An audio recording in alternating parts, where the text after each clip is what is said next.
আপনি কি কখনো দেখছেন আপনার জিমেল অ্যাকাউন্টটা সিকিউর আছে কিনা, বা আপনার জিমেল অ্যাকাউন্টটা কোনো ডিভাইসে লগ ইন করা আছে কিনা?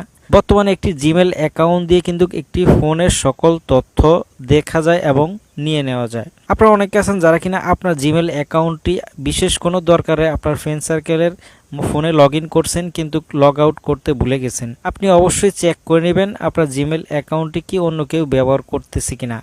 একটি জিমেল অ্যাকাউন্ট কিন্তু একটি স্মার্টফোনের জন্য খুবই ইম্পর্টেন্ট, কেননা একটি জিমেল অ্যাকাউন্ট দিয়ে আপনার ফোনের সকল তথ্য হ্যাক করা যায় বা একটি জিমেল অ্যাকাউন্ট দিয়ে আপনার সকল তথ্য দেখা যায়। তো অবশ্যই চেক করে নেবেন আপনার জিমেল অ্যাকাউন্টটি সিকিউর আছে কিনা বা জিমেল অ্যাকাউন্টটি অন্য কোনো ডিভাইসে লগ ইন করা আছে কিনা। তো কিভাবে এই প্রসেসগুলো চেক করবেন সেই প্রসেসটা দেখিয়ে দিচ্ছি। অবশ্যই পুরো ভিডিওটা কন্টিনিউ দেখবেন, স্ক্রিনটাকে ফলো রাখুন, দেখিয়ে দিচ্ছি। তো আপনার জিমেল অ্যাকাউন্টটি অন্য কোনো ফোনে লগ ইন করা আছে কিনা সেটা কিভাবে চেক করবেন, সেটা চেক করার জন্য আপনি চলে যাবেন আপনার ফোনের সেটিংয়ে। ফোনের সেটিংয়ে চলে আসার পর একটু নিচ দিকে চলে আসবেন। নিচের দিকে চলে আসার পর গুগল আইকন দেখতে পারবেন, গুগল আইকনে ক্লিক করবেন। গুগল আইকনে ক্লিক করার পর এখানে ম্যানেজ ইউর গুগল অ্যাকাউন্ট এই অপশনটাতে ক্লিক করবেন। ম্যানেজ ইউর গুগল অ্যাকাউন্টে ক্লিক করার পর এখানে দেখতে পারবেন সিকিউরিটি নামে একটি অপশন রয়েছে, সিকিউরিটিতে ক্লিক করবেন। সিকিউরিটিতে ক্লিক করার পর একটু নিচের দিকে চলে আসবেন।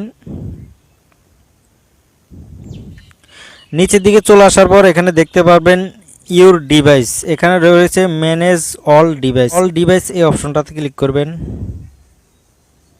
এখানে নিচের দিকে দেখতে পাচ্ছেন কয়েকটি ডিভাইস এখানে শো করবে।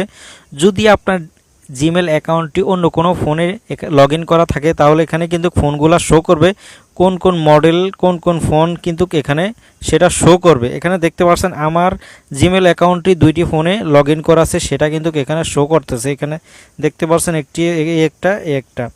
তো এই ফোনগুলা যদি আপনার হয়ে থাকে তাহলে তো কোনো সমস্যা নাই, আর যদি আপনার না হয় তাহলে কিন্তু সমস্যা আছে। আপনার জিমেল অ্যাকাউন্ট দিয়ে কিন্তু আপনার সকল তথ্য নিয়ে যাবে এবং সকল তথ্য হ্যাক করে নেবে।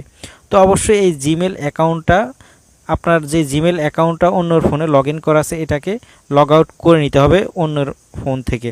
তো কিভাবে সেই ফোন থেকে লগ আউট করবেন, তো আপনি চাইলে আপনার নিজের ফোন থেকে সেই মোবাইল থেকে লগ আউট করে দিতে পারবেন। তো কীভাবে করবেন, এখান থেকে যেই ফোনটাতে আপনি লগ আউট করাতে চাচ্ছেন সেই ডিভাইসে ক্লিক করবেন। যেমন আমি এই ডিভাইসটাতে ক্লিক করতেছি, যেমন এই ডিভাইসটা আমার না, আমি এই ডিভাইস থেকে আমার জিমেল অ্যাকাউন্টটা লগ আউট করতে চাচ্ছি। এখানে দেখতে পাচ্ছেন লগ আউট অপশন রয়েছে, লগ আউট অপশনে ক্লিক করে আপনি চাইলে লগ আউট করে নিতে পারবেন। এখানে কিন্তু আপনি দেখতে পারবেন আপনার জিমেল দিয়ে কোন কোন অ্যাপস ব্যবহার করতেছে সকল তথ্য কিন্তু এখানে পেয়ে যাবে, এবং কত সময় ধরে আপনার জিমেল অ্যাকাউন্টটি ব্যবহার করতেছে সকল ডিটেলস এখানে থাকবে।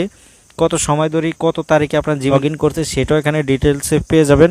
তো লগ আউটে ক্লিক করবেন। লগ আউটে ক্লিক করার পর এখানে লগ আউট অপশন চলে আসবে। লগ আউটে ক্লিক করার সাথে সাথে সেই ডিভাইস থেকে আপনার জিমেল অ্যাকাউন্টটি লগ আউট হয়ে যাবে। তো দেখতে পাচ্ছেন এইভাবে আপনি চাইলে আপনার যে কোনো জিমেল অ্যাকাউন্ট যদি অন্য কেউ ব্যবহার করে থাকে সেটা আপনি এভাবে ফিরিয়ে নিয়ে আসতে পারবেন। তো আশা করি বুঝতে পারছেন। ভিডিওটি ভালো লাগলে অবশ্যই লাইক করবেন। এই ধরনের গুরুত্বপূর্ণ ভিডিও পেতে অবশ্যই চ্যানেলটিকে সাবস্ক্রাইব করে আমাদের সাথে থাকবেন। ধন্যবাদ সবাইকে।